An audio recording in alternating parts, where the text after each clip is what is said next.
বন্ধুরা, তোমরা কি জানো কিভাবে একটি ফুটবল বানানো হয়?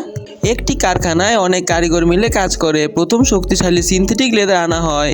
এরপর সেই লেদার থেকে 12টা পাঁচকোনা আর 20টি সরবুজ আকৃতির টুকরো কাটা হয়।